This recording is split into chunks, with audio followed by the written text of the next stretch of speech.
우리 금요 영성 집회가 그 어느 교회보다 뜨겁고 또 그 안에서 하나님을 향한 간구함이 큰 이 삼락교회에 와서 이렇게 하나님의 말씀을 나눌 수 있게 하신 주님께 너무나도 감사를 드립니다. 특별히 아까 앞에 찬양하신 분들은 이제 청년분들이신가요? 예, 결혼하신 분도 있고 아니신 분들도 있으시죠? 예, 청년분들이 이렇게 많이 나와 계신 걸 보니까 또 한 마음이 너무너무 감사합니다. 코로나여서 우리 옆에 있는 사람과 인사하기는 좀 어려울 것 같고 가슴에 한번 손을 좀 얹어주셨으면 좋겠고요. 이 가운데 아무리 눈이 좋아도 2.0 넘는 분은 없으시잖아요, 그렇죠? 저를 따라 해보겠습니다. 나는 시력이 2.0이 안 돼도 예수님 바라보는 눈은 2.0이다. 예수님 바라보는 눈은 3.0이다. 아멘입니까?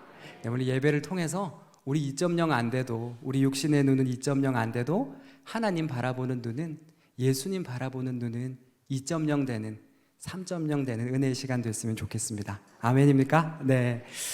우리 청년분들, 이렇게 앞에 나와서 아까 열심히 은혜 가운데 찬양하신 청년분들, 또 앉아서 하나님 앞에 손 높여 올려 이렇게 영광 올려드린 청년분들, 이런 교회를 다니고 열심히 하나님을 찬양하는 청년을 우린 네 글자로 뭐라고 할까요? 네, 기독청년이라고 합니다. 기독청년. 그러면 혹시 이 가운데 청소년 오신 분 있으신가요? 나는 10대인데 왔다. 혹시 있으신가요? 혹시 그런 사람이 있으신가요? 혹시? 여기요. 우리 박수 한번 쳐주시겠습니까? 네. 네, 이렇게 아무도 안 나오는 가운데에서 우리 하나님께 예배드리러 나온 이 청소년을 가리켜 우리는 5글자로 기독청소년이라고 합니다. 기독청소년. 제가 이 말씀을 왜 드리냐면요, 여러분 만약에 이제 교회 나오고 우리 금요 영성 집회에 나와서 하나님께 높여드리는 사람을 기독청년, 기독청소년이라고 했는데, 그러면 반대로 절에 매주 나가는, 절에 자주 나가는 청소년을 뭐라고 할까요? 불교 청소년이라고 합니다. 그럼 절에 자주 나가는 청년을 뭐라고 할까요? 불교 청년이라고 합니다. 제가 이 말씀을 왜 드리냐면, 우리 너무 귀한 청소년 오셨어요. 진짜 오늘 잊지 않았으면 좋겠어요. 제가 이 나이 때 저는 여기에 나와 있지 않고 저는 절에 나가 있었던 청소년이었습니다. 저는 정말 절실한 불교 청소년 출신이었습니다. 저는 부산에서 태어났는데 부산에서 가장 유명한 불교 종립고등학교 중 한 군데를 다녔고요. 그 불교 종립고등학교에서도 가장 유명한 동아리인 불교 학생의 동아리에 속해 있었습니다. 그것도 모자라서 불교 학생의 동아리 안에 임원으로 활동을 했고, 또 그것도 모자라서 전국 불교 학생의 행사와 활동들을 열심히 참석하는 그런 불교 청소년이었습니다. 108배는요 거의 10분 만에 아침 운동으로 거의 매일 했었고요. 3000배는요 9시간 걸려서 그 무릎 다 까지는 거 그거 견뎌가며 얼마나 한이 많았으면 3000배 했던 불교 청소년이었습니다. 여름 수련회 여러분 많이 가시죠? 우리 청소년들, 청년들 여름 되면 여름 캠프, 또 여름 우리 주일학교 캠프 뭐 이런 것들 가는데, 저는 불교 캠프를 매년 갔었습니다. 그리고 아무나 못 가는 캠프가 있는데 불교 간부들만 갈 수 있는 불교 간부 수련회가 있었습니다. 저는 거기를 갔었습니다. 그리고 노회나 총회에서 하는 이런 사경 공모전이라고 하나요? 글짓기 대회나 그림 그리기 대회를 또 이렇게 총회나 이런 데서 하잖아요. 그렇죠? 여러분도 하시는지 모르겠지만 저는 불교 대회를 또 매년 나갔었습니다. 그래서 부처님 오신 날이 되면 불교 사경 공모전에 나가서 이 그림 그리기 대회나 뭐 이런 것들에 나가서 매년 상을 받았었습니다. 제가 때때로 이렇게 집회 때 말씀을 나누면 제가 증거 자료로 꼭 PPT를 갖고 왔었습니다. 그때 받았던 상들을. 그러나 금요 영성 집회는 그것들을 보여드리지 않아도 충분히 믿고 계실 거란 걸 알기 때문에 그냥 오늘은 하나님 주시는 그 은혜 안에 이렇게 흐름대로 나눠보려고 합니다. 그렇게 열심히 섬겼던 불교 청소년이었습니다. 제가 대학에 갈 때는요 서울로 대학을 가게 됐는데 불교재단 스님이 주시는 장학금을 받고 등록금을 마련해서 서울로 대학을 갈 수 있게 됐었습니다. 주기도문은 여러분 일주일에 한 번 혹은 2번씩 외우시죠? 네, 저는 반야심경을 매일매일 외우는 청소년이었습니다. 제가 반야심경 끊은 지가 꽤 오래됐는데요, 지금부터 반야신경 한번 외워보도록 하겠습니다. 네, 한참 됐는데 지금도 외우는지, 혹시 그걸 못 믿는 청소년들이나 청년들이 있다면 지금 핸드폰 꺼내서 반야신경 한번 보시면 돼요. 제가 하나라도 틀리는지 외워보겠습니다. 마하반야 바라밀타 심경관자제 보살행 신반야 바라밀타 시조교 노은계공 도일 최고액 사리자 색불이공 공불이색 색즉시공 공즉시색 수상행시 역부여시 사리자 시제법공상 불생불멸불구 부정 부중불감 시고공중 무색 무수상행식 무한이비 설진의 무색성양 미촉법 무한계 내지 무의식계 무무명 영무무명진 내지 무노사 영무노사진 무고진 멸도 무지 영무득이 무소득고 보리살타의 반야바라밀타 고신무가의 무가의고 유공포 원리전도 몽상 국경열반 삼세제 무료 반야바라밀타 고드간 욕따라 삼백삼보리 고지 반야바라밀타 시대신주 시대명주 신부상주 신부 등등주 능제일 최고 진실부로 고설 반야바라밀타 주죽설 주활 아제아제 바라제 바라승아제 모지사바 아제아제 바라제 바라승아제 모지사바 아제아제 바라제 바라승아제 모지사바 뚝뚝뚝뚝뚝뚝뚝. 네, 이게 반야신경의 전문입니다. 뭔 말인지 모르시겠죠? 네, 제가 하나도 안 틀리고 전부 다 했습니다. 이 정도 했으면 저 그냥 불교 청소년 아닌 거 아시겠죠? 저 정말 간절히 그 부처를 찾았던, 참 열심히 했던 불교 청소년이었습니다. 제가 이렇게 열심히 이렇게 불교에 매달리고 또 열심히 불교에 이렇게 모든 걸 바쳤던 이유는 조금 이따 설명을 드릴 텐데요. 사실 여기 삼락교에 참 좋은 강사분들이 많이 오신다고 얼핏 알고 있습니다. 사실 여기 오시는 수많은 좋은 강사님들에 대면 저는 아무것도 아닌 사람입니다. 한없이 부족하고 자격도 없고 스펙도 없는 사람입니다. 그런데 그 수많은 강사님들 가운데 눈을 감고 전혀 반야신경을 보지 않고 처음부터 끝까지 이 하나님의 강대상에서 외운 강사는 제가 처음이 아닐까. 하나님께 영광의 박수 올려드리겠습니다. 네. 네, 정말입니다. 왜냐하면 제가 고등학교 때 이 반야신경을 가슴으로 외우면서, 마음으로 외우면서 언젠가 훗날 내가 어른이 되었을 때, 언젠가 내가 목사가 되어서 삼락교회에 와서 이 반야신경을 내가 말씀을 전하면서 고백해야지 하고 외웠을까요? 아니요, 저 그렇게 외우지 않았어요. 저 정말 간절한 마음으로, 부처를 찾는 마음으로 이거 외웠어요. 정말 마음에 한이 너무 많아서 그거 한번 주님이 아니지 부처님께 해결해 보려고 그거 외웠던 학생이었어요.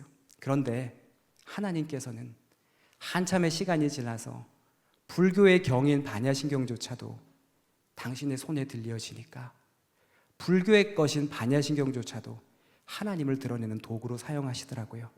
지금 여러분 인생길 걸어가는데 왜 나에게 이런 아픔이 닥쳤지? 내 청소년 시기, 내 청년의 시기, 그리고 제가 감히 범접할 수 없는 인생의 경륜을 가지신 믿음의 선배님 여러분, 지금 내가 도저히 납득할 수 없는 아픔의 인생길을 지금 걸어가시는 분들 있다면 불교의 경인 반야신경조차도 하나님의 영광을 위해 쓰시는 하나님이라면 지금의 이해할 수 없는 이 아픔의 인생길도 후에 그때는 언제일지 모르지만 하나님께서 당신의 영광을 드러내는 도구로 사용하실 줄 믿습니다. 아멘입니까? 그러한 은혜의 역사가 여러분 안에 있었으면 좋겠습니다. 제가 이토록 반야신경을 절실하게 외우고 불교에 열심히 했던 학생이었던 이유는요, 사실 제 안에 한이라는 게 참 많았습니다. 저는 참 관세음 보살님을 많이 찾던 청소년이었는데요, 제가 그토록 왜 관세음 보살님을 찾았냐면 제 안에 너무나도 많은 한이 있었기 때문이에요. 고등학교 1학년에서 2학년 때로 올라갈 때로 기억합니다. 하고 이제 아침에 눈을 뜨잖아요. 아침에 일찍 학교를 가야 되니까 눈을 떴는데 눈이 부시니까, 여기도 눈이 부시니까 이렇게 한쪽 눈을 제가 먼저 떴어요. 눈 부시니까 한쪽 눈을 이렇게 먼저 뜨잖아요. 그런데 제 방에 분명히 어제까지 있던 책상이 안 보이는 거예요. 근데 두 눈을 뜨니까 보여요. 이상하다. 다음 날도 이제 눈을 뜨잖아요. 이제 눈 부시니까 하고 이렇게 눈 부셔서 한쪽 눈을 먼저 떴는데 분명히 어제까지 있던 책상이 안 보이는 거예요. 근데 또 두 눈을 뜨니까 보여요. 이것이 하루가 지나고 이틀이 지나고 며칠이 지나도 계속되더니 제 안에 소름이라는 게 돋기 시작했습니다. 소름이라는 게 뭔가 잘못됐구나. 그래서 동네 안과를 가게 되었고, 동네 안과에서 이제 제 검진을 해보시다니 급하게 소견서를 써주시면서 큰 병원 가야 된다고, 이거 빨리 큰 병원 가야 된다고 해서 큰 병원을 가게 되었고, 큰 병원에 가서 안과와 관련된 모든 검진, 진료, 검사들을 다 받았습니다. 여기 안과 검사 받으신 분들은 아실지 모르겠지만 안과 검사가 굉장히 힘듭니다.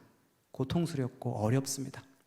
힘들고 어렵고 고통스러운 검사 그거 다 받았으면 결과라도 좋아야 되는데, 그때 제가 처음 받았던 결과는 황반변성의 일종으로 우한의 시력은 이미 거의 다 실명을 하였고 좌안에도 병변이 진행되었으며 언제가 될지 모르지만 우한처럼 그렇게 실명하는 병입니다 라는 진단을 그때 처음 받게 됐습니다. 누군가가 저 1.0 넣을 만큼 눈이 좋은 사람이었거든요. 그렇게 아무 눈 좋고 잘 살아가던 사람에게 당신은 언젠가 실명할 병에 걸렸습니다. 그게 언제가 될지 모르지만 세상을 보지 못할 수도 있습니다라는 말을 직접 들어보지 않은 사람은, 직접 그것을 의사에게 들어보지 않은 사람은 그 손 떨리는 마음을, 그 손 떨리는 두려움을 모를 거예요.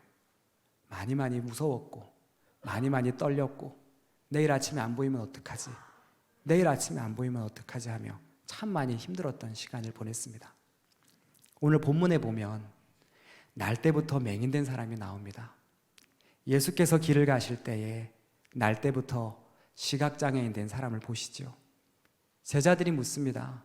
라삐어, 이 사람이 시각장애인으로 태어난 것이, 맹인으로 태어난 것이, 그래서 사랑하는 사람의 얼굴을 일평생 바라볼 수 없고 사랑하는 내 엄마의 얼굴조차 일평생 바라볼 수 없는 그 인생으로 살게 된 것이, 그거 누구 죄 때문입니까?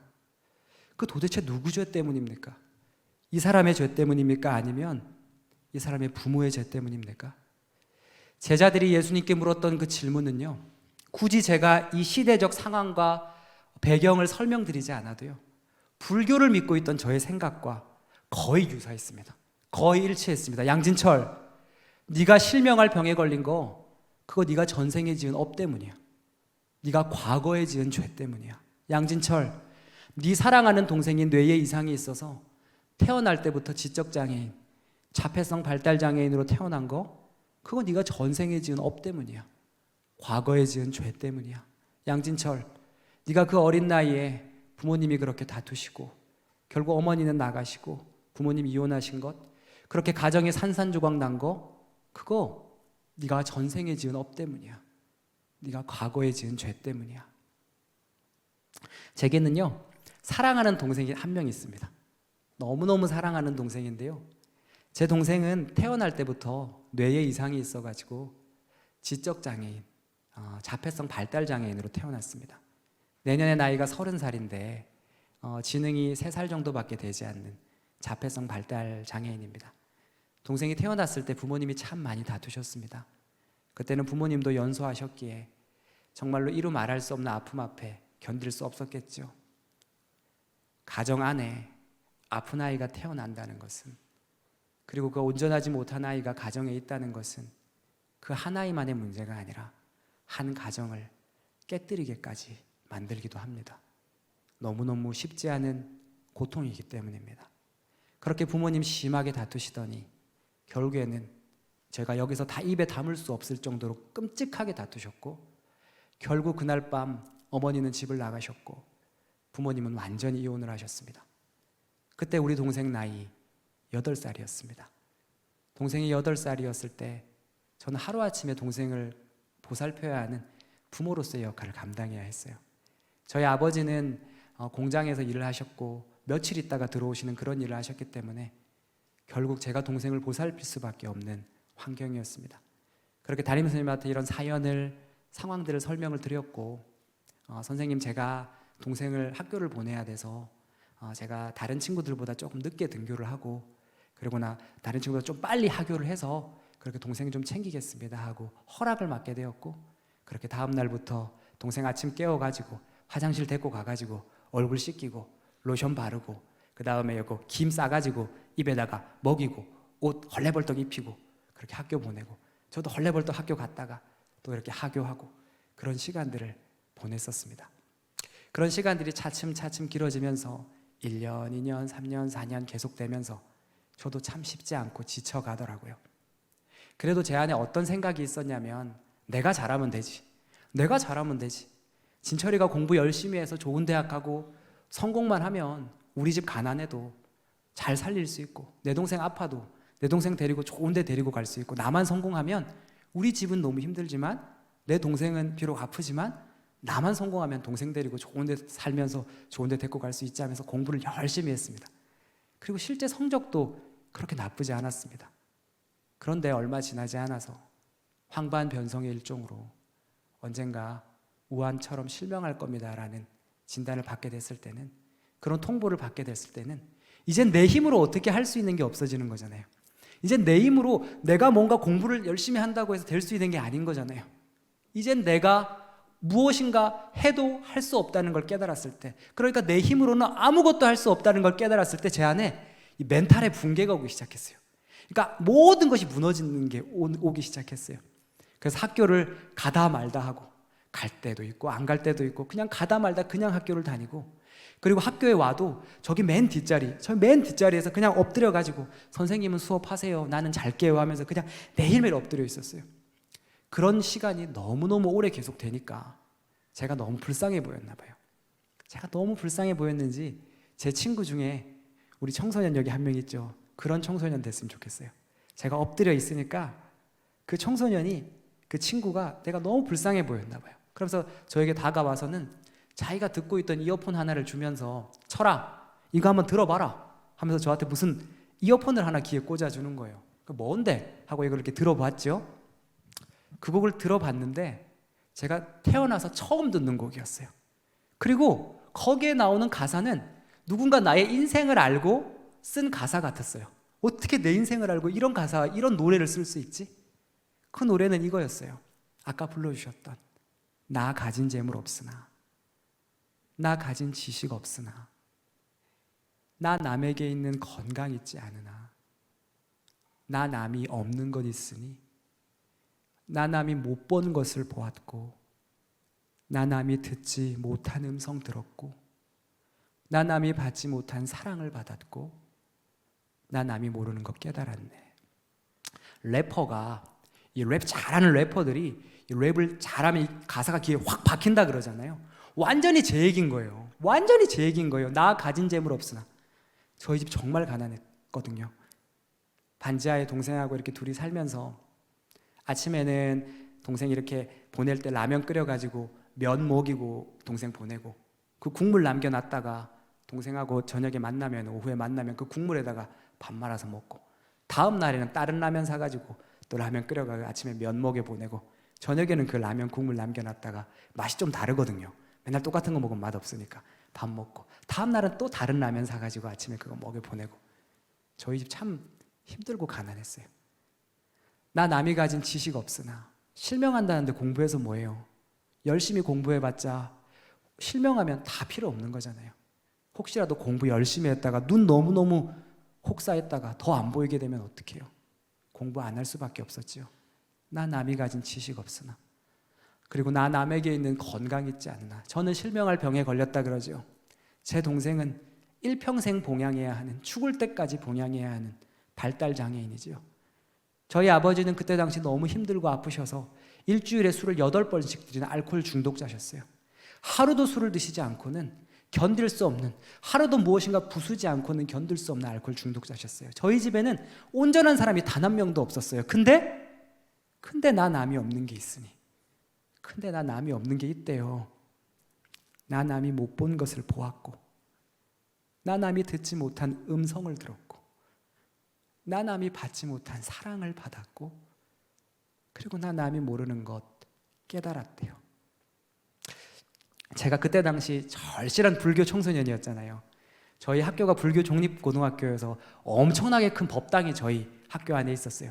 그럼 저는 매일 학교 가면 했던 의례가 뭐였냐면, 아침에 법당 가서 향 피워드리고, 그리고 삼배하고 조용히 이렇게 수행 좀 하다가 이렇게 오는 게 제 의례였어요. 그날도 이렇게 삼배하고 향 피워드리고, 그러고 나서 이렇게 수행을 한다고, 참선을 한다고 이렇게 앉아가지고 주머니에 있던 MP3를 꺼내가지고 이 찬양을 제가 자주 들었어요, 법당에서. 그래서 이 찬양을 법당에서 이렇게 딱 꽂고, 이어폰 꼽으니까 안 들리잖아요. 그러니까 저는 이렇게 부르는 거죠. 공평하신 부처님이 나 남이 가진 건 나 없지만, 공평하신 부처님이 나 남이 없는 거 갖게 하셨네. 그거 법당에서 많이 들었어요. 왜냐하면 법당은 마루로 돼가지고 여름엔 시원하고 겨울엔 따뜻하거든요. 찬양 듣기 제일 좋은 곳이었어요, 법당이. 근데 도저히 하나님이라고 못하겠는 거예요. 제가 부처님께 받은 게 얼마나 많아요. 막 대회 나가서 상 받았지. 상만 받았겠어요. 상금도 받았지. 너무 받은 게 많아가지고 의리가 있지. 그리고 거긴 법당이잖아요. 법당에 또 예의를 지켜야 되니까 부처님이라고밖에 할 수가 없었어요. 근데 지금 와서 생각해 보면 제 딸이 8살이거든요. 그렇게 안 보이죠? 예. 그렇게 보이시는구나. 네. 고생을 많이 해서. 그래서 제 딸이 8살인데 딸이 태어나고 아내가 이렇게 이유식을 만들어 주잖아요. 근데 그 이유식을 만들 때 어머님들 더 잘 아시잖아요. 갈잖아요. 그리고 그걸 끓이잖아요. 그리고 그 아이가 먹을 수 있게 이렇게 떠먹여 주는 거잖아요. 먹을 수 있게 만들어서. 하나님도 저에게 그러셨다는 거 깨달았어요. 진철이가 복음 먹을 수 있게. 그때 진철이가 먹을 수 있게 복음을 갈아서 끓여서 나에게 그거 먹여주셨던 거예요. 그래서 공평하신 부처님이라고밖에 못하던 애가 공평하신 하나님이라고 해도 조금 부담스럽지 않을 정도로 하나님은 그렇게 저를 작업해 가셨다는 걸 알게 됐어요. 대학에 갔습니다. 대학에 와서는 조금 해방될 줄 알았어요. 사실 너무너무 고통스러운 인생이었으니까요. 그러나 그것은 3일 만에 깨졌습니다. 얼마 지나지 않아서 대학에 가자마자 며칠 있다 동생이 하루에 수십 통씩 전화가 왔어요. 많게는 50통 이상 전화가 왔어요. 어떤 전화였냐면 전화가 오면 다른 말을 안 해요. 전화 받으면 진수가 이렇게 얘기해요. 형 있다. 그래요. 형 있다. 그럼 진수야 형 있지. 형 없다 아니다. 그럼 형 없다 아니지. 형은 진수랑 늘 같이 있어. 그러면 진수가 그때 안심을 하고 응 하고 끊어요. 그러고 5분 있다 또 전화가 와요. 형 있다. 그럼 형 있지. 형은 진수랑 영원히 같이 있어. 응 이러고 또 끊어요. 또 10분 있다 혹은 20분 있다 또 자기가 불안해지면 또 전화가 와요. 형 있다. 형 없다 아니다. 그럼 형 없다 아니야. 형 지금 같이 있잖아. 이렇게 진수를 안심을 시켜줘야 되는데 진수가 며칠 있다 와야 될 형이 안 내려오니까 늘 내 옆에 있던 형이 안 내려오니까 진수가 불안증이 자폐성 성향이 너무너무 심해진 거예요.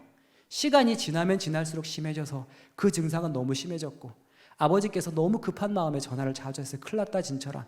진수 자폐성 증상이 불안 증상이 너무너무 심해졌다. 심지어 진수가 정신분열에 망상까지 왔어요. 서울에서 제가 공부할 수 있었겠어요? 못하지요. 강의실에 앉아있지만 내 정신이 아니었어요. 걸어가지만 내 정신이 아니었고 진수의 전화 오는 것만 보면 손이 떨릴 때도 한두 번이 아니었어요. 밤에 내가 전화를 안 받으면 내가 받을 때까지 전화를 하고 그럼 형 있어? 형 옆에 있어? 형 같이 있다고 생각하고 자자. 그래야 안심하고 그때도 잠이 들어요. 안 받으면 받을 때까지 하는 거예요. 제가 사는 게 학교를 다니는 게 아니었어요. 그런데 그 사정을 알던 제 친구들이 몇 명 있었는데 저의 사정을 알고 저를 위해 기도해 주는 친구들이 저희 과에 몇 명이 있었어요. 근데 알고 보니까 그 친구들이 누구였냐면 한국 대학생 선교회 CCC라고 여러분 아세요? CCC 대학생 선교회 아이들이었어요.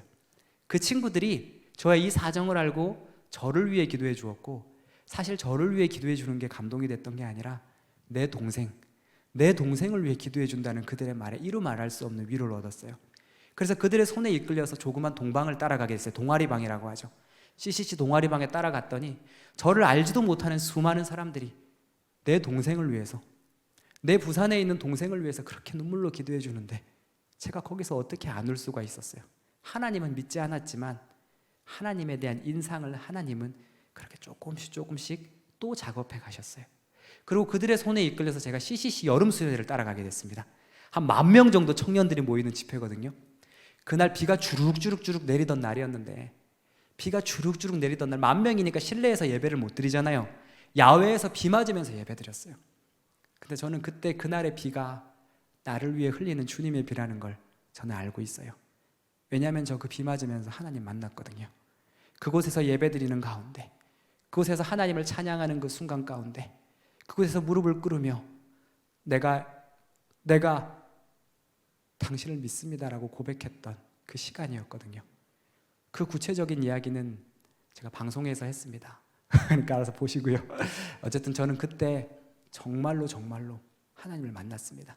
그리고 저는 그 순간 이제 나는 불교 청년이 아니라 기독 청년입니다. 고백하는 청년이 되었습니다. 그렇게 기독 청년이 되어서 그렇게 하나님을 만나고 기독 청년이 되고 제가 그 다음 한 게 뭐였냐면 제 동생을 데리고 휴학을 하고 서울로 올라왔습니다. 동생이 그때 중학교 1학년 입학할 나이였거든요. 특수학교, 저 종로에 있는 한 특수학교에 동생을 입학시켰습니다.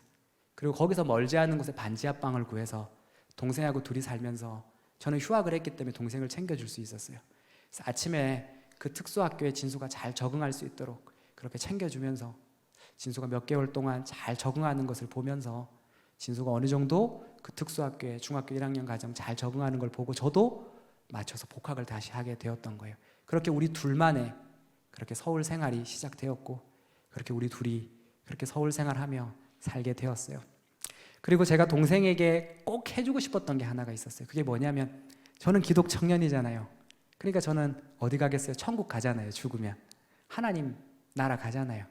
그러니까 우리 진수를 꼭 하나님을 전해야겠다는 생각이 저 안에 가장 큰 갈망으로 있었어요. 그래서 우리 진수 데리고 어디를 갔냐면 발달장애인 부서가 있는 교회를 데리고 갔어요. 사랑부라고 하죠. 사랑부에 데리고 가가지고 우리 진수랑 오랫동안 우리 동생을 위해서 같이 그 교회에 예배 드렸어요. 근데 동생 데리고 이렇게 같이 예배를 드리는데 너무너무 저도 좋지요. 거기 있으니까. 그런데 제 안에 어떤 갈급함이 있었냐면 나도 위로받고 싶은 거예요. 나도 언젠가 실명할지 모른다는데 내가 언젠가 될지 모르지만 하나님 이 세상 못 보게 됐을 때 나를 받아줄 수 있는 공동체에 가고 싶은 거예요. 언젠가 내가 이 아픔을 더 심하게 겪게 됐을 때 나의 이 아픔을 위로해 줄 수 있는 공동체에 가고 싶었고 무엇보다 이 시력을 잃어간다는 아픔을 아는 목회자가 전하는 말씀을 듣고 싶었고 그들이 있는 공동체에 가서 함께 섞이고 싶었어요. 그래서 나도 나의 신앙을 위해서 시각장애인 교회를 찾게 되었고 그렇게 가게 된 곳이 제가 지금까지 섬기고 있는 애능중앙교회라고 하는 시각장애인 교회를 섬기게 되었습니다. 제가 그곳에 가자마자 완전히 그냥 첫날부터 그냥 다 터져 나왔어요. 그날 처음에 가자마자 어떻게 세상을 전혀 보지 못하는 사람들이 저렇게 아름다운 찬양을 부를 수 있지? 저렇게 웃으면서 하나님을 찬양할 수 있지? 어떻게 저시력을 가진 목회자가 저렇게 행복할 수 있지? 어떻게 보이지 않는 사람들이 저렇게 환하게 웃으면서 음식을 먹고 그렇게 환하게 웃으면서 수다를 떨 수 있지? 그렇게 제가 그곳에서 너무나도 큰 은혜를 받고 거기서 이제 세례를 받고 거기서 청년이 되고 그리고 교사가 되고 소명을 받고 교육전도사가 되고 전도사가 되고 그리고 그 교회에서 저에게 세례를 주셨던 목사님께 노예에서 목사 안수까지 받고 그리고 한 교회에서 이렇게 15년 차 그리고 맹학교 사역까지 해서 시각장애인 다음 세대 사역을 하는 유일한 사역자로 하나님께서 섬기게 하셨습니다. 어느새 제자들이라는 아이들이 생겼어요. 너무 귀한 제자들이 10여 년 넘게 사역하다 보니 얼마나 많이 생겼겠어요. 그 제자들 영상 잠깐 보여드리고 싶은데요. 제가 너무 귀여워하는 영상, 우리 제자들이거든요. 한 3분, 4분 되는 영상인데 제가 만나는 학생들입니다. 한번 틀어주시겠습니까?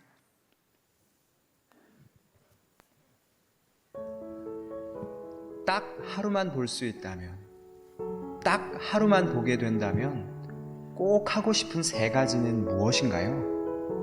태어나서 한 번도 눈으로 본 적이 없던 중딩, 고딩, 시각장애 청소년들에게 물어보았습니다. 우선 첫 번째는 사랑하는 엄마와 동생의 얼굴을 기억해서 평생 동안 이렇게 머릿속에 그 이미지를 담아두고 싶고요.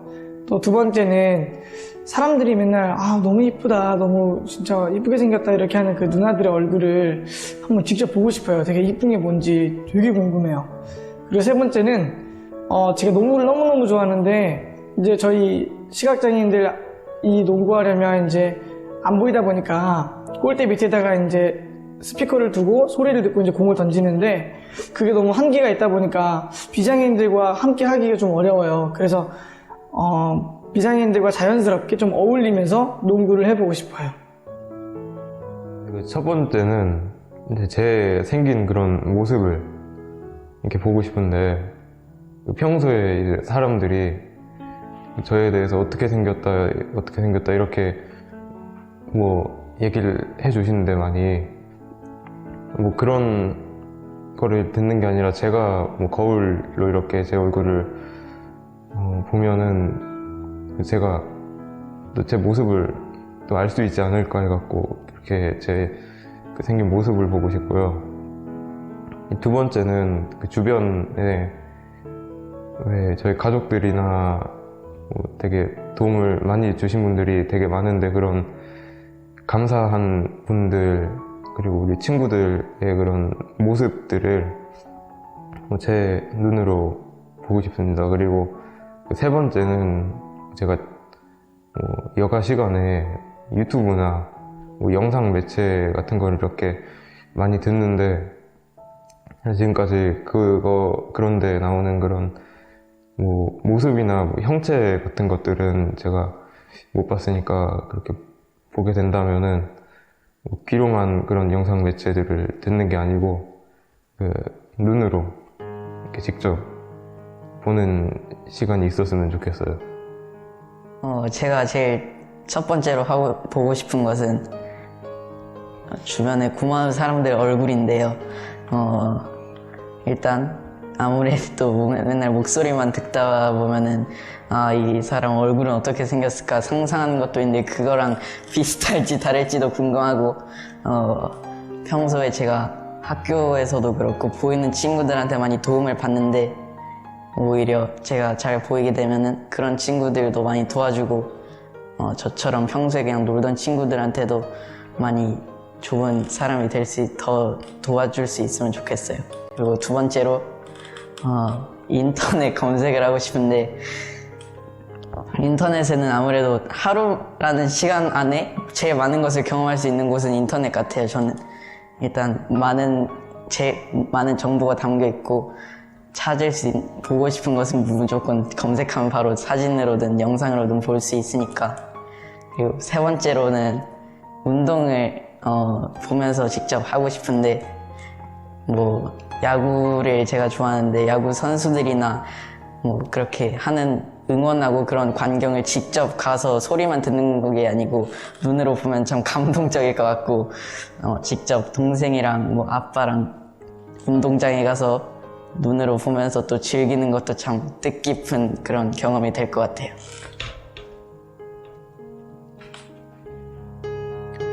사랑하는 가족의 모습을 눈으로 보고 싶다고.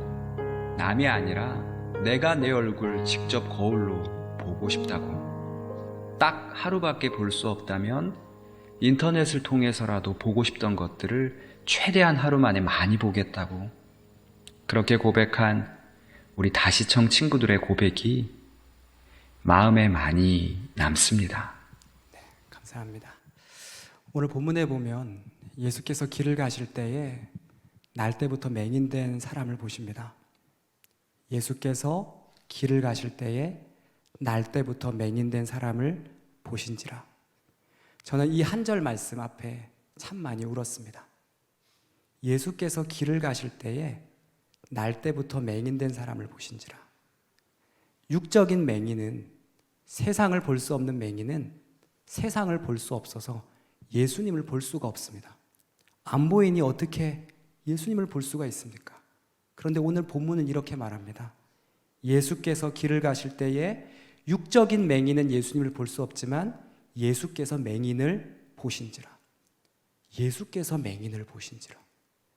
이것은 육적인 맹인만의 이야기가 아닙니다. 영적으로 시각장애인 우리의 이야기도 이러합니다. 우리는 영적으로 시각장애인이어서 우리는 영적으로 맹인이어서 예수님을 보지 못합니다. 그렇지만 예수님이 우리를 보셨답니다. 영적인 맹인인 우리는 예수님을 못 보지만 예수께서 길을 가실 때에 영적인 맹인이었던 우리를 보셨답니다. 여기서 보셨다는 것은 그냥 봤다는 게 아닙니다. 일평생 보지 못하는 인생 살아가며 일평생 보지 못한 인생 살아가며 홀로 가슴 아파 눈물 흘렸을 그의 인생을 보셨다는 것입니다. 홀로 무릎 꿇어하며 가슴 찢어하며 비참했을 그의 인생을 예수님이 보셨다는 것입니다. 누구에게 말 못할 그 눈물 어린 인생길을 예수님이 보셨다는 것입니다. 그런데 2절에 전혀 다른 질문이 나타납니다. 제자들이 예수께 이런 질문을 합니다. 랍비여, 이 사람이 맹인으로 난 것이, 이 사람이 시각장애인으로 태어난 것이 누구의 죄 때문입니까? 이 사람의 죄 때문입니까? 아니면 그 부모의 죄 때문입니까? 이들이 예수님께 질문했던 이 질문은 지금의 이 시대와 다를 바가 없습니다. 지금의 이 시대는, 지금 여러분이 몸담고 있는 직장과 학교와 공동체는 그가 홀로 흘렸을 눈물을 바라보는 것이 아니라, 그가 홀로 가슴 아파했을 가슴 저림을 바라보는 것이 아니라, 그에게 보이는 그 처지만 보고 함부로 짓거리고 함부로 판단하고, 이 사람의 죄가 있어서 그렇지, 무슨 이유가 있어서 그렇지, 이 사람에게 무슨 실수가 있어서 그렇지라며 함부로 자기들 말대로 판단하고 말하고 그렇게 험담합니다. 제자들이 예수님께 물었던 질문은 세상이 우리를 바라보는 눈과 다를 게 없는 것입니다. 그 사람 홀로 흘렸을 눈물을 바라보는 세상이 아니라, 이 세상은 그 사람의 겉모습만 보고 어떻게든 험잡으려고 하는 세상이기 때문입니다. 그런데 참 눈물 나게도 우리 예수님은, 우리의 신이신 하나님은 전혀 다른 답을 하시죠. 9장 3절. 이 사람이 맹인으로 태어난 거, 이 사람 시각장애인으로 태어난 거, 그래서 사랑하는 사람의 얼굴을 일평생 바라볼 수 없고, 심지어 사랑하는 내 엄마의 얼굴조차 일평생 바라볼 수 없는 그런 인생을 살게 된 거, 그거 너희들이 말하는 것처럼 이 사람이나 그 부모의 죄 때문 아니야. 누구의 죄 때문이 아니야. 이 사람을 통해서, 이를 통해서 하나님이 하시는 일을 나타내고자 하심이야. 아멘입니까?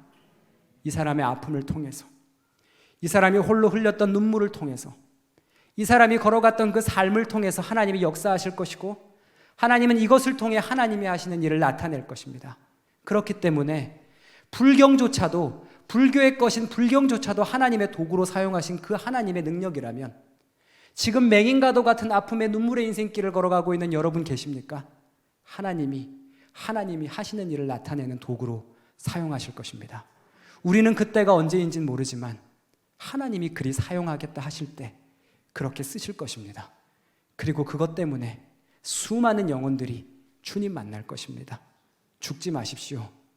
끝까지 죽지 말고 이를 악물고 주님께 매달리며 버텨내십시오. 그렇게 걸어가는 인생길 속에 예수께서 맹인을 보셨듯 하나님이 여러분을 보고 계신다는 것만 잊지 않는다면 우리는 살아갈 수 있는 삶 아니겠습니까? 제가 하나님의 음성을 들었던 본문 말씀이 있습니다. 여러분도 하나님 음성 많이 들으시죠? 아니신 분도 많고요. 근데 저 하나님 음성 들었던 말씀이 있어요. 그게 로마서 5장 8절입니다. 외우시는 분들은 함께 외웠으면 좋겠고요. 못 외우시는 분들은 그냥 들으시면 좋겠습니다. 함께 외우거나 읽어보겠습니다. 시작. 우리가 아직 죄인 되었을 때에 그리스도께서 우리를 위하여 죽으심으로 하나님께서 우리에 대한 자기의 사랑을 확증하셨느니라. 우리가 아직 죄인 되었을 때에,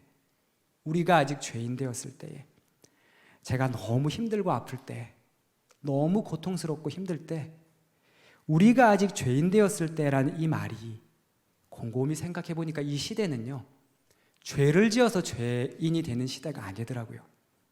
이 시대는 죄를 지어서만 죄인이 아니라 쓸모가 없어지면 죄인이 된다는 걸 알았습니다.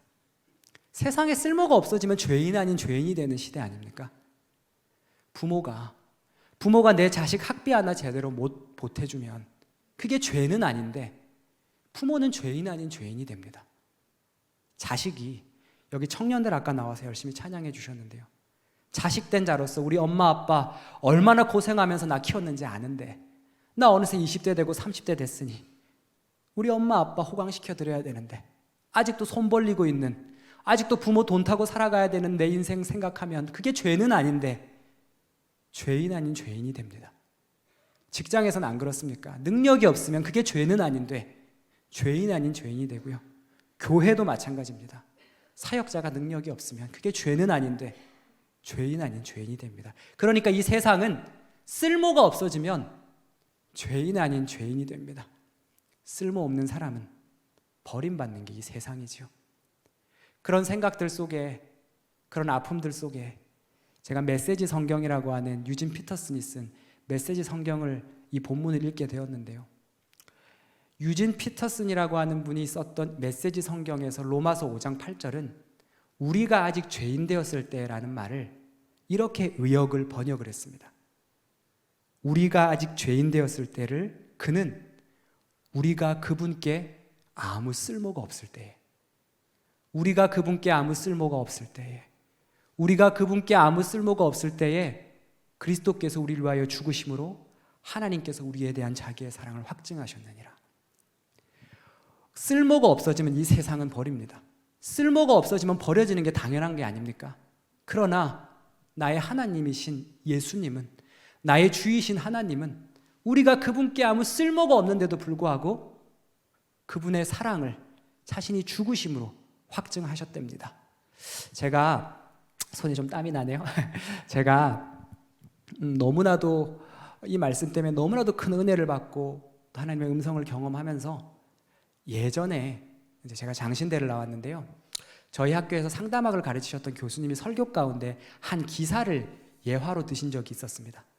제가 그 기사의 이야기가 너무 가슴에 와닿아서 제가 이 기사를 실제 이렇게 스크랩해 왔거든요.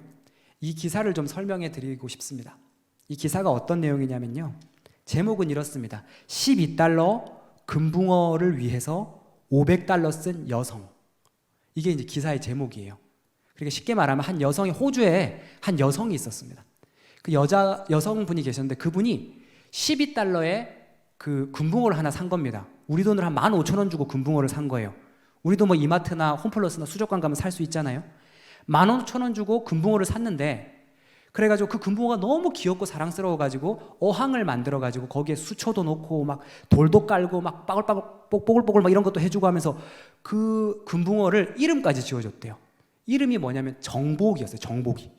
정복이라고 이름까지 지으면서 막 정복아, 난 네가 너무 좋아, 널 너무 사랑해 하면서 너무 사랑을 많이 줬대요. 그렇게 1년 동안 그 정복이가 잘 살고 있었는데 이름이 정복이라서 그런지 어항을 막 정복하기 시작하더니 이 돌을 꿀꺽하고 삼켜버린 거예요. 돌이 너무 큰 걸 삼켜버려가지고 이 금붕어가 돌 삼키면 어떻게 되죠? 먹을 걸 못 먹으니까, 사료를 못 먹으니까 죽을 수밖에 없는 거잖아요. 생사의 갈림길에 걸린 거예요. 그래가지고 이 여인이 너무나도 마음이 급해가지고 큰일 났다 해가지고 바로 그 금붕어를 데리고 거기 동물병원에 가게 됩니다.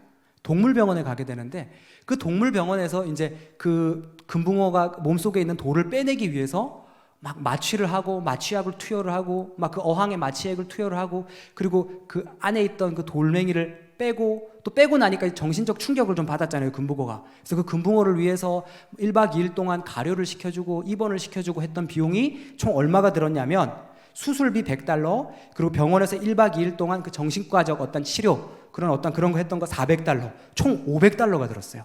그러니까 12달러 주고 샀던 금붕어, 15,000원 주고 샀던 금붕어를 고치기 위해 500달러, 우리 돈으로 60만 원이 든 거예요. 그게 기사로 뜬 거예요. 여러분이라면 이 일 할 수 있겠습니까? 그거 뭐 15,000원짜리 금붕어 그렇게 해서 죽으면 이제 붕붕 뜨잖아요. 그 위에 이렇게 죽으면은. 그럼 그거 그냥 쓰레기통에 갖다 버리는 거 아닙니까? 그런데 이 금붕어, 15,000원짜리 금붕어 살리려고 60만 원 썼답니다. 이게 이해가 가십니까? 죽을 때 되면 쓸모 없어지면 버려야 되는 거 아닙니까? 그까지 금붕어. 근데 저는 이게 이해가 되더라고요. 이 금붕어가 수많은 이마트나 홈플러스나 수족관에 즐비한 그런 수많은 금붕어가 아니라 이 사람에게는 내 금붕어였기 때문에, 내 정복이었기 때문에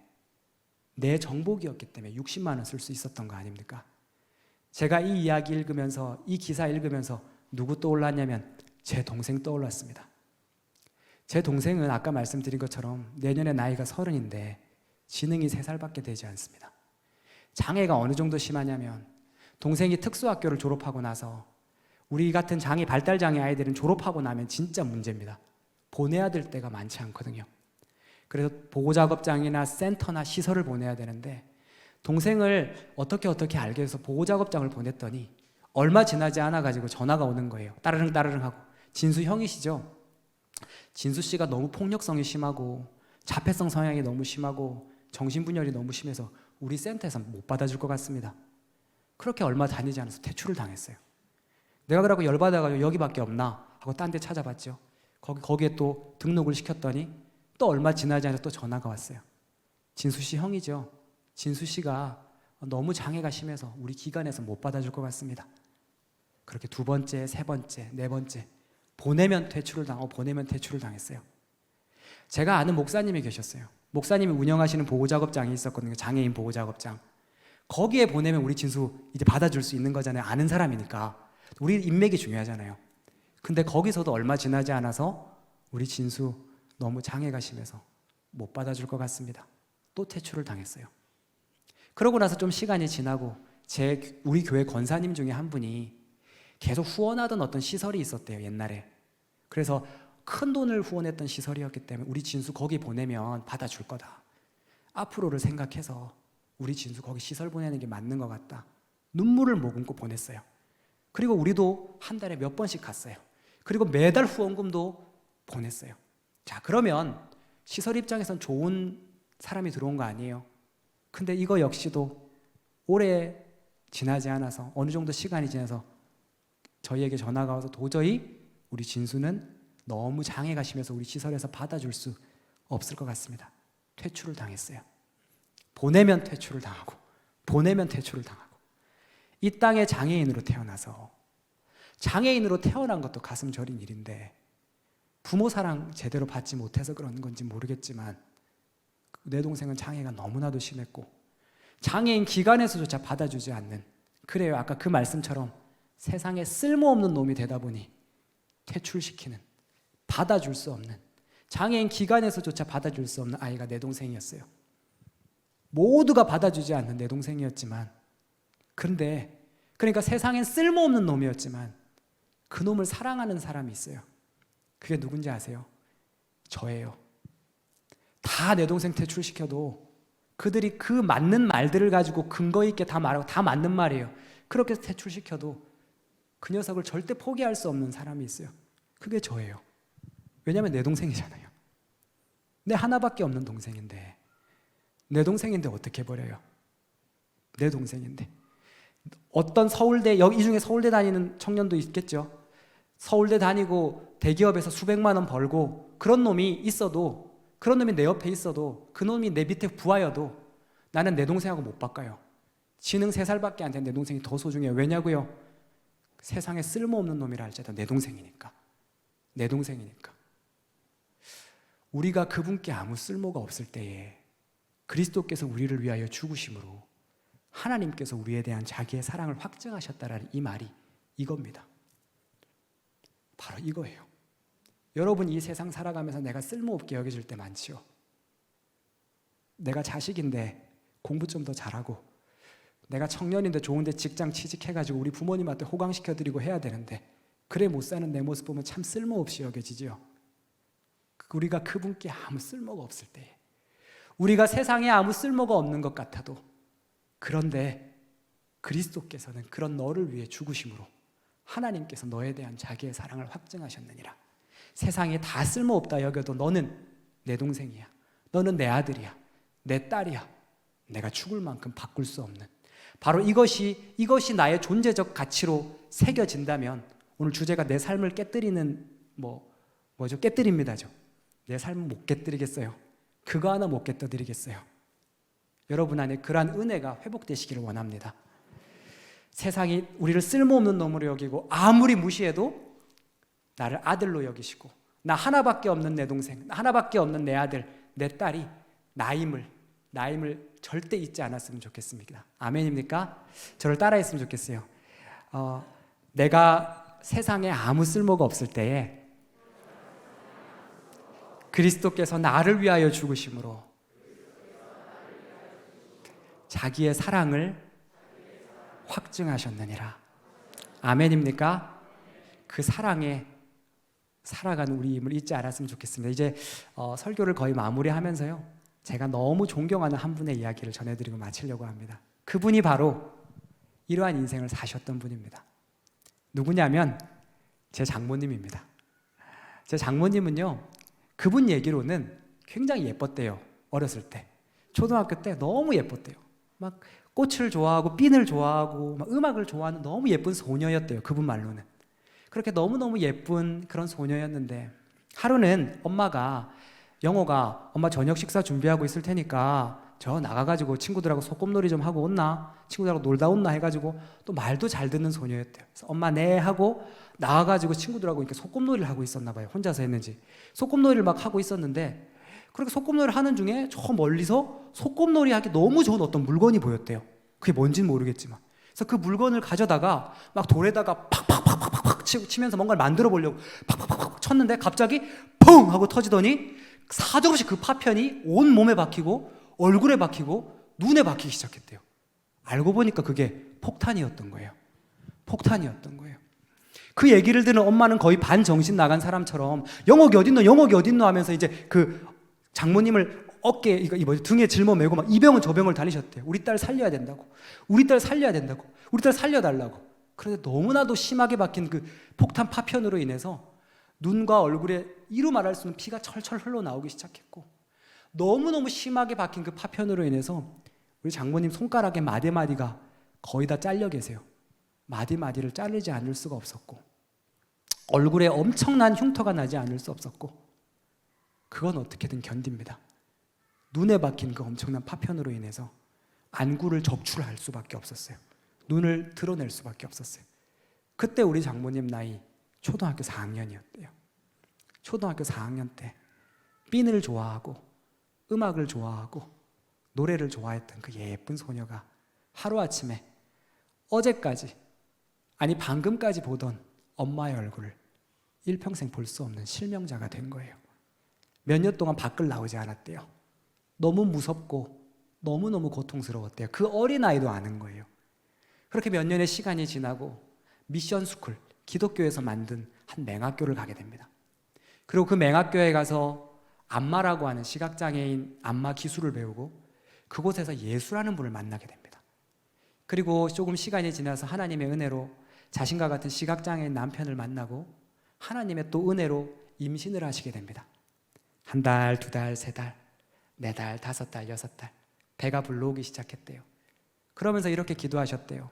태어날 내 딸은, 내 아들은, 누가 될지 모르지만 태어날 내 자녀는 절대 눈 나쁜 아이로 태어나지 말게 해주세요. 눈 좋은 아이로 태어나게 해주세요. 눈 나쁜 아이로 태어나지 말게 해주세요. 그리고 하나님 잘 믿는 자녀로 태어나게 해주세요. 그렇게 매일 기도를 하셨대요. 10달이 지났습니다. 아이가 태어났습니다. 딸이었대요. 너무 예쁜 딸이었대요. 사람들이 그랬대요. 엄마 닮아서 너무 예뻐요. 엄마 닮아서 너무 귀여워요.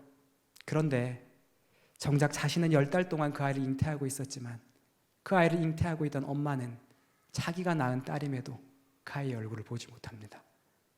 아이가 걸을 수 있는 나이가 되었대요. 다리에 방울을 달고 딸랑딸랑 소리 나잖아요. 그 딸랑딸랑 소리가 막 계단 쪽에 날라치면 달려가가지고 오 세마 큰일 난다 큰일 난다. 그리고 막 가스레인지 불 켜놓는데 딸랑딸랑 소리가 날라치면 또 달려가가지고 불 위험해 이러면서 그 아이 애지중지 키웠다고 합니다. 어느 정도 딸이 자라나서 엄마를 모시고 교회를 갈 수 있는 나이가 되었어요. 엄마랑 같이 이렇게 삼락교회 여러분들 나오듯이 엄마랑 같이 성가대를 섬기면서 엄마를 안내하면서 애능중앙교회라고 하는 제가 지금 섬기고 있는 시각장애인 교회를 나오게 되었고, 그 딸이 그 교회에서 너무 멋진 오빠를 한 명 만나게 되었대요. 네, 뭐 반했다라는 얘기를 제가 얼핏 들었죠. 제가 그때는 좀 지금보다 훨씬 더 인물이 좋았기 때문에 그래서 저도 반했고요. 사실 그 모습이 얼마나 예뻐요. 그리고 둘은 사랑하게 되었고 결혼하게 되었습니다. 초등학교 4학년 때 한 어린 소녀가 도저히 감당할 수 없었던 그 고통, 누구도 예측할 수 없던 그 고통, 상상조차 하기 싫은 그 엄청난 무게의 고통보다 예수님이 크셨습니다. 그 엄청난 무게의 아픔보다 예수님이 더 크셨습니다. 이게 내 고백이 아니라 그분의 고백입니다. 예수님은 내가 초등학교 4학년 때 겪었던 그 고통보다 더 크신 분이었고, 그리고 그가 만난 예수는 거기서 끝나지 않고 그의 딸에게 이어졌고 그의 사위인 나에게 이어졌고 심지어 내 손녀인 내 딸에게까지 이어져서 그 한 시각장애인이 믿은 그 예수 그리스도의 사랑이 온 집안에 흘러 넘쳐서 믿음의 가정으로 흐르고 있습니다. 하나님이 하시는 일을 나타내고자 하심이라. 보이십니까? 그 사람이 맹인이 된 것은 하나님이 하시는 일을 나타내고자 하심이라. 나는 그것을 보고 있고 그것을 살아내고 있고 그 증거자와 함께 살아가고 있습니다. 이해되지 않는 지금의 아픔, 눈물, 나는 이해할 수 없지만 나 지금 말고 훗날에 그 하나님께서 하나님이 사용하시는 도구로 분명히 사용하실 것입니다. 믿으십니까? 그래서 우리 안에 이것이 정립되어야 됩니다. 세상의 소리에 연연하지 마십시오. 제자들이 예수께 물었던 저 사람 죄 때문 아닙니까? 이 사람 죄 때문 아닙니까? 이 사람의 잘못 때문 아닙니까? 나를 죽이는 그 소리들에 귀를 닫으십시오. 예수님이 한 소리만 들으십시오. 너의 아픔을 통해서, 너의 맹인됨을 통해서, 너의 알 수 없는 그 삶의 이야기들을 통해서 내가 하나님이 하시는 일을 나타낼 거야. 아멘입니까? 또 한 가지, 내가 이 세상에 쓸모없다 여겨질 때 세상의 평가에 연연하지 마십시오. 그 쓸모없는 나를 위해 너 내 동생이야, 너 내 아들이야, 너 내 하나밖에 없는 내 자녀야. 그리스도께서 우리가 그분께 아무 쓸모가 없을 때에 그리스도께서 나를 위하여 죽으심으로 하나님께서 나에 대한 자기의 사랑을 확증하셨느니라. 아멘입니까? 이것이 내 안에 정립되어지면 도저히 공평하지 못한 세상인 것 같아도 하나님 공평하신 분이십니다. 하나님은 나의 전부이십니다. 하나님 밖에 없습니다. 하나님이면 족합니다. 그거 고백할 수 있을 거라 믿습니다. 아멘입니까? 그래서 지금은 우리가 거울로 보는 것 같이 희미하지만, 너무 희미해서 볼 수 없지만 그때에는 얼굴과 얼굴을 대하여 볼 것이요, 지금은 내가 부분적으로 아나 그때에는 주께서 나를 아신 것 같이 내가 온전히 알리라. 아멘입니까? 오늘 이 마음 가지고 제가 하나님 만났던, 하나님이 나에게 불교 청소년일 때 들려주셨던 그 송명희 시인의 나라는 찬양 우리 함께 나눴으면 좋겠습니다.